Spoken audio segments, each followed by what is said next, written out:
Is Varesa and Iansan worth pulling? Columbina in 5.5, Al-Haytham rerun and news on Skirk. We have many interesting news today. But before we start, we welcome you all wonderful and beautiful people with another exciting video. Also, we invite you to subscribe our channel because we give away a welcome moon every month. Now, without wasting any more time, let's move on to today's video. So is Varesa and Iansan worth pulling? Well, we got reviews from beta testers and things not looking for both characters. Let's start with Varesa. Review 1. Varesa was a very fun character to test. Her character design is already one of the most unique among Notlan characters, but the moment I saw her dropkick, I completely stopped thinking negatively about it. Her running animation was also really well done. It reminded me of classic cartoons such as Sonic the Hedgehog and Tom and Jerry.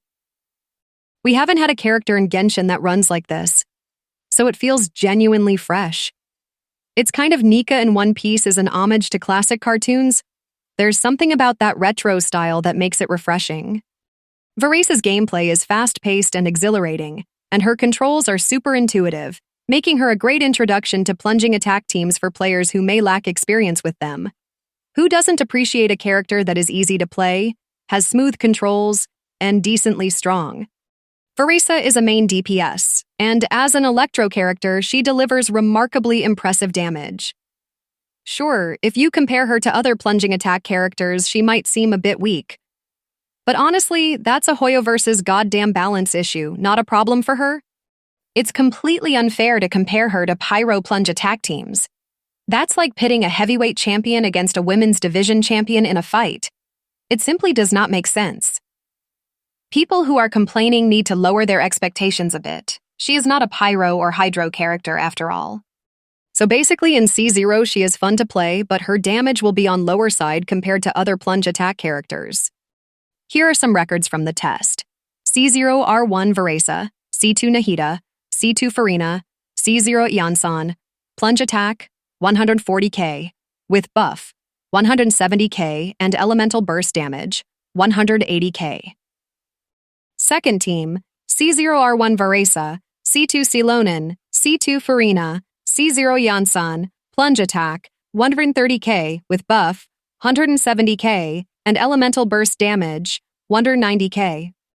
Third team, C0 R1 Varesa, C2 Xianyun, C2 Shilonen, C0 Iansan, plunge attack, 210k, with buff, 260k, and elemental burst damage, 300k. Fourth team, C0 R1 Varesa, C2 Xianyun, C2 Farina, C0 Iansan, plunge attack, 230k, with buff, 270k, and elemental burst damage, 320k. Keep in mind that this was conducted without optimized artifacts, still in the testing phase. Even so, these DPS are quite impressive. If you have at least energy recharge 140%, her DPS cycle feels very stable. And don't forget, she is an Electro character. Even at C0, she already outperforms every other Electro DPS in the game at the same C0. At C0, Varesa shows nice potential as an Electro DPS. The main drawback during testing was the requirement of having 2 Electro characters on the team, which isn't a problem to Varesa, Iansan team. Although she is a good DPS as Electro character even at C0, but compared to other Pyro and Hydro characters, she's still little behind as damage dealer. Now moving on to Iansan, Review 1. Testing Iansan was not particularly enjoyable. At first, I was hopeful perhaps she could finally replace Bennett for good. However, in reality, that was not the case at all. Her buff is super strong. If you can maintain it, the increase in DPS is insane, no doubt about that. However, the conditions necessary to actually receive the buff are excessively demanding. To keep the buff, your character must continuously move attacking. But think about it, dude. How many characters in Genshin actually fit that playstyle? The moment you put Iansan in your team, you'll feel like Jason Statham in Crank because to keep the buff going, you need to keep moving constantly. This makes it extremely difficult to pair Iansan with Bennett, as Bennett requires you to remain within his buff circle, while Iansan compels you to keep moving. These two playstyles actively contradict each other, making them a terrible combination. As a result, the number of visible character options for her team becomes extremely limited. Outside of plunge attack characters, the only ones who can effectively utilize her buff are Kinich, Chaska, and Chlorind. Trying to maintain the buff by constantly dashing while attacking is wildly inefficient, so I wouldn't recommend it.